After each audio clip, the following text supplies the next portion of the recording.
Hey everyone, and welcome back to another video. I'm Anton, and in today's video, we're going to be reviewing Luigi's Mansion 3.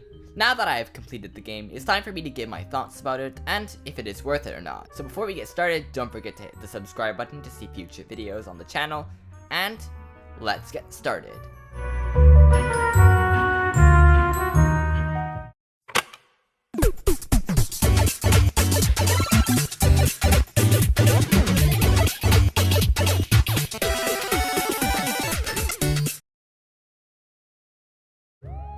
The basic premise is that Luigi and friends get an invitation from a mysterious hotel. Upon visiting the hotel, Luigi learns that the hotel was too good to be true. King Boo and the hotel owner, Helen Gravely, capture Mario, Peach, and the Toads, but Luigi manages to get away quickly. The game's pacing is overall really good. There's never really a point in the game that is too slow, too boring, or way too fast. I found that it was really engaging the entire adventure. The basic goal of the game is to find all of the elevator buttons. Pretty much most of the buttons are possessed by a ghost, so you have to beat that boss in order to get that button. In terms of the gameplay, it's really varied and there are quite a lot of things to do, but not too many that it makes it too confusing and too hard to figure out. Although it will take you some time to get used to the controls, because I definitely did.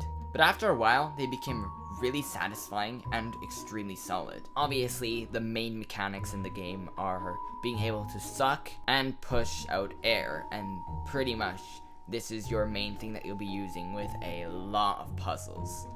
So in terms of the different mechanics, you have the plunger, which you can use it to lock on all sorts of different things. You'll see like grates that you can lock it on, and then you have to pull backwards, and when the meter fills up, you just press the A button, and it can be useful in a ton of different situations. And you can also use it to move things around. Next we have the dark light. This light bulb can be used to uncover many secrets, so shine it on as many things as you can to see what happens. And of course you have your regular strobe bulb. This can help you stun ghosts, which is how then you'd catch them, and you can also use it on light sensors. Next we have the burst. So using the poltergust G00, we are able to send ourselves flying, and this is pretty much the same thing as a jump. It works really well, and not only can it be used to get over obstacles, but at the same time it can be used to push away ghosts. And when you're fighting ghosts, you always want to make sure that you are pulling away from the ghost, and then once your meter fills up, then you will be able to slam the ghosts. So it is a really solid mechanic. It does feel a little overpowered, but once there are a lot of ghosts, then it can feel very, very difficult. So it's not so overpowered that it's game breaking and becomes very easy and boring, but it is extremely satisfying, just to let you know. And pretty much the main new feature in this game is Gooigi, and he acts as your second player almost. Well, you can actually play with two players, which we'll talk about a little bit later. You can pretty much control him separately. So for example, say there's an area you can't get to, you can use him to get to that instead. And some of the things that Gooigi will be able to fit through are like pipes, drains, anything that have bars or small gaps that he can fit through. He pretty much is identical to Luigi, however, he will melt if he comes to contact with water, so do keep that in mind. And for example, things that are heavy, you can work together with Gooigi to try and move those things. Another item that Professor Egad gives to you is called the Virtual Boo, and it's pretty much a virtual boy, and it's really cool that they reference it. It's pretty much your menu, that's how you contact Professor Egad, and it also has a map that you can view while you're in the gameplay and in the menu. Each floor is unique and incredibly designed. They look fantastic, not just the way that they're laid out and designed, but also with their themes and their puzzles, and a lot of thought has been put into making this hotel feel alive. Some of my favorite places were the concert hall, Boilerworks, and Paranormal Productions. And those are just to name a few, because there are so many fantastic ones. And there's a variety of puzzles that you will find in each floor. Some of them are really clever, while some of them are pretty simple. The developers really seem to love money because there are a lot of it in this game. Not only do the ghosts drop it, but pretty much everything that you destroy, knock over, or interact with have it. And to see your coin counter just constantly go up is extremely satisfying.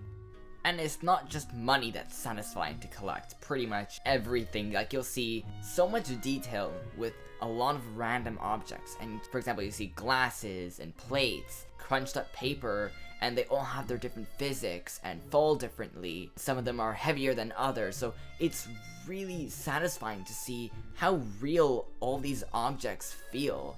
And especially when you just destroy rooms, that can be extremely satisfying as well. Then you have gems to collect, so you'll find these gems in secret places. And not all of them are easy. Some of them can be easy, and some of them can be really tricky and difficult. And if you're finding one too difficult, you can buy a gem finder in the shop, which can help you locate it, but I just imagine everyone just goes online for these sorts of things. So they are not easy, so I think that adds really a big challenge into finding them all.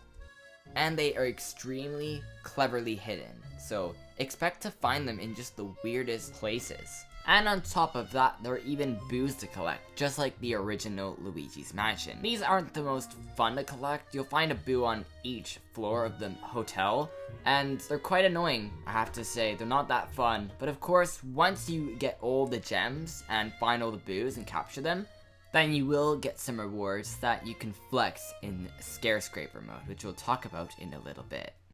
Luigi's Mansion 3 has extremely creative bosses. Each one of them are memorable on their own. They all have different puzzles associated with them. Unlike, for example, the Koopalings, each boss has their own different personality. They have funny cutscenes, and we'll talk a bit more about the animation and characters later on, but overall, they bring so much life to this game, even if they can be a little difficult. And I have to say, the difficulty in this game, surprisingly, was quite balanced. It wasn't so easy that I thought, oh, will be a breeze, but it was not so hard that I thought I couldn't progress. Some of my favorite bosses were the piano player, Morty the video producer, and the T-Rex. If you prefer, you can actually play the entire game with a friend. They can play as Gooigi. I was playing with a friend for a bit too, and I got to test this out, and it worked fantastic. I thought it would make the game too easy, but in fact, it made it harder sometimes. But that means that we can work together to solve puzzles a lot easier. Now, if you want even more content in this game than just a story mode, we have ScareScraper. This is the online mode that, yes, does require Nintendo Switch Online. You can play with up to 4 players, and yes, each person is able to have a Gooigi to play with, so that would increase the overall number of players to 8. But sometimes you may get in the lobby and there'll only be like 2 players playing, so you might have to work extra hard if it's that case. You pretty much start at floor 1, and then you work your way up. You can choose between 5 or 10 floors, and each floor has a different objective. One objective might be to destroy all of the ghosts, another one might be to collect the coins, so there's a lot of variety and it's really fun. And there is a time limit, so you do need to make sure that you clear the objective before time runs out, or else it's game over and back to floor 1. You can also create your own rooms as well to invite your friends over, and you can even have random people join in as well. For what I've seen, this mode doesn't have any weird problems with the lag or the frame rate drops. It's extremely consistent and probably the best Nintendo Switch Online experience. If you want some more local play games, then you have ScreamPark, and this is pretty much like the Mario Party mode in this game. There are 3 game modes to select from. You have Ghost Hunt, which is pretty much just the ghost catching action from the main game, just sort of in a top-down angled perspective.